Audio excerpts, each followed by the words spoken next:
Good afternoon. My name is Lisa MacFarlane and I'm a technologist at the Peter Maccallum Cancer Centre in Melbourne. This is a case presentation of transformed Mycosis fungoides. In 2014, Mr. C was a 67-year-old man when he had an insect bite on his right forearm. The wound didn't heal fully and over time a plaque developed at that site. The biopsy showed lymphoma cutis, a benign pseudolymphoma. More plaques developed on other parts of his body over time, and after further skin biopsies, in 2017 a diagnosis of Mycosis fungoides was made. Mycosis fungoides, MF, is a cutaneous T-cell lymphoma and is the most common presentation of this type of T-cell lymphoma. It differs from Sézary syndrome as MF is not usually found in the blood, whereas Sézary syndrome can. In blood stem cell development, stem cells can develop into either myeloid or lymphoid stem cells. The lymphoid stem cells eventually become either B lymphocytes, C lymphocytes, or natural killer cells. In MF, the T lymphocytes become cancerous and thereby affect the skin. In early presentation of MF, the lesions present as patches or plaques on the skin. In later stages, these lesions can appear as tumours. MF is a chronic condition, as such incurable, but the course is typically indolent and the lesions can be treated. As with all cancers, an early stage diagnosis generally has a good prognosis. Later staging can lead to poorer outcomes. A patch is defined as an area of discolourment on the skin greater than 1 centimetre in area, which is flat. Think of a port wine stain. The malignant T cells accumulate mainly in the epidermis.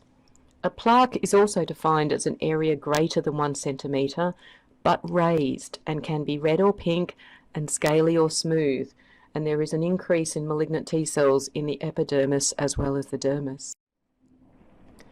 Treatment options for MF start with topical applications, think steroid creams, phototherapy, and superficial or deep radiotherapy. These treatments can be standalone or can be done in combination with systemic therapies like chemotherapy and/or immunotherapy. Surgery is generally not considered. So Mr. C was diagnosed with MF in 2017 and started on weekly subcutaneous interferon injections. Plaques continued to develop over different parts of his body and were treated with radiotherapy as required by clinical need. At the end of 2019, he had a TIA, and following that, plus experiencing upsetting mood effects as well as having increasing skin reactions, he was taking off his interferon and started a combination therapy of lenalidomide and brentuximab. Further disease progression occurred, including periorbital induration, despite having more RT to other affected areas. A biopsy of the left forearm lesion and his left eyelid showed large cell transformation, LCT. Interestingly, a biopsy of a left eyelid skin tag and an abdominal wall lesion showed non-transformed MF. You can imagine that the treatment of transformed disease might be different to treating MF, so this did complicate his management.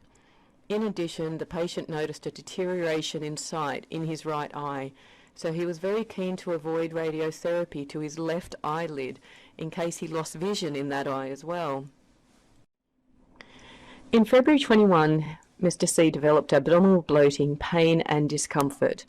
A CT of his abdomen and pelvis showed a moderate to large pleural effusion, a liver cyst, intra-abdominal lymphadenopathy, a small amount of ascites and some omental caking, as shown by the arrows on the right. An acidic tap confirmed the presence of T-cell lymphoma, which was CD30 positive and CD4/CD8 double negative. At this point, he was diagnosed with transformed MF and was sent to PET for formal staging. The FDG PET showed a highly FDG-avid lesion in the greater curve of stomach with an SUV max of 12, in addition to bulky gastric nodes, peripancreatic and celiac nodes. Several nodes above the diaphragm are also FDG-avid, and pelvic ascites uptake suggested peritoneal disease. The delayed gastric static with water confirmed the location of the gastric uptake to the greater curvature, and it was suggested by the nuclear medicine report that this may be actually a primary gastric cancer rather than lymphoma. However, a gastroscopy and biopsy showed T-cell non-Hodgkin's lymphoma, and given his previous large cell transformation, this was deemed to be transformed Mycosis Fungoides. Treatment was altered to a multi-agent chemotherapy CHEP, and a restaging PET was requested after 3 cycles. The baseline scan on the left, restaging scan on the right. The gastric lesion remains highly FDG avid with an SUV of 12, and while some abdominal nodes had decreased in size and avidity, others had increased or developed. According to the Deauville criteria, this got a 5-point score. Due to the mixed response seen on PET and the fact that the patient had had a 10-kilogram loss of weight over the 3 cycles, this was deemed to be a failure of his existing regime, and a new regime, vinvelbine, gemcitabine and filgrastim or VGF, was started. After 1 cycle, the patient developed fevers and rigors to the point he was admitted to his local ED. Whilst in hospital, he developed positive to enterovirus and rhinovirus. Now bear in mind, this was May 2021, in the middle of the coronavirus outbreak. Thankfully, he was negative for coronavirus. And he was referred for a restaging PET querying pyrexia of unknown origin. So, notwithstanding the bone marrow uptake, the response is actually quite good. The gastric uptake has decreased and the nodal activity has also decreased. Despite the patient's moderate to severe reaction to the treatment, it was agreed to continue. The patient did develop fevers and rigors after his 2nd cycle of decreased VGF and again was admitted to his local ED.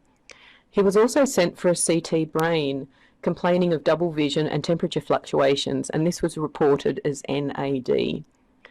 Due to the clinical deterioration, his treatment was put on hold until his symptoms improved, and 2 further cycles were subsequently given, and the patient was sent for a restaging PET.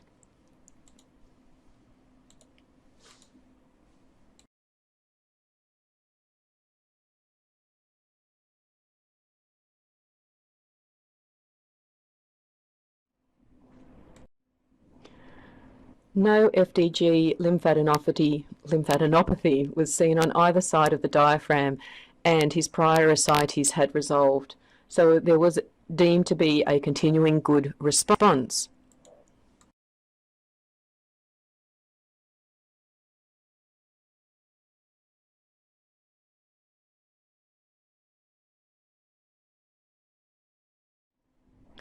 However, the nuclear medicine physician noted focal FDG uptake in the pons, which on reflection had been seen on the scan in June, but with a less SUV.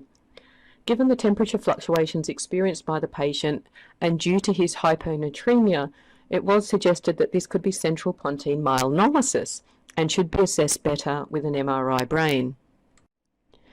The MRI brain showed flare hyperintensity in the basal ganglia, hypothalamus and brainstem. Possible causes include infective encephalitis or an inflammatory condition. Neoplastic involvement could account for these changes but was considered unlikely, and the NUCMED suggestion of the central myelonolysis was also unlikely given the dorsal rather than central pons involvement. The MRI report concluded by saying that CSF analysis is recommended and clinical feedback is appreciated.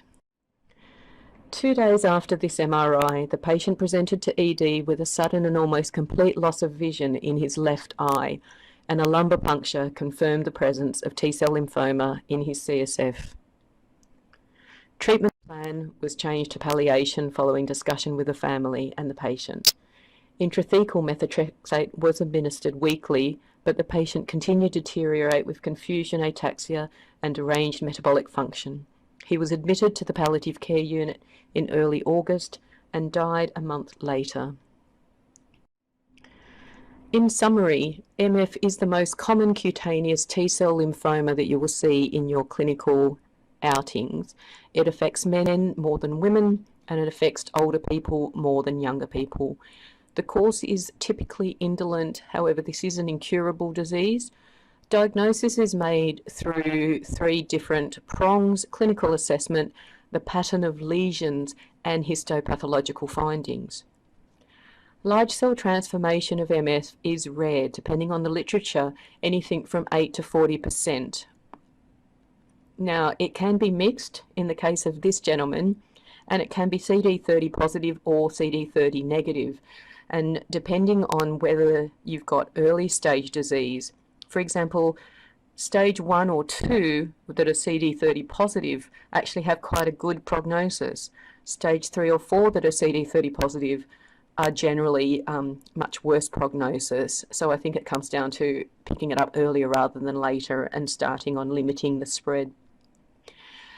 If you get large cell transformation, it does lead to a poorer prognosis overall.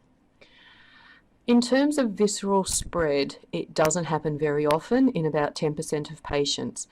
Now, the literature that I read, nearly every time this figure was quoted, it all referred back to a paper written in 1974 of a series of cadavers that were analysed with patients who had had MF, and then they looked at whether there was disease elsewhere. So there's been no other up-to-date findings after this particular paper, and all of the articles that I have read over the past, that were published over the past few years, all relate to this thing. So essentially, visceral spread happens in a very small amount of patients. CNS involvement happens in even few of these patients. So what was really interesting about this particular patient was the fact that firstly he got large cell transformation, which was mixed. He then had visceral spread to his stomach and to his abdominal cavity, and then sadly and finally he ended up with CNS involvement. So thank you.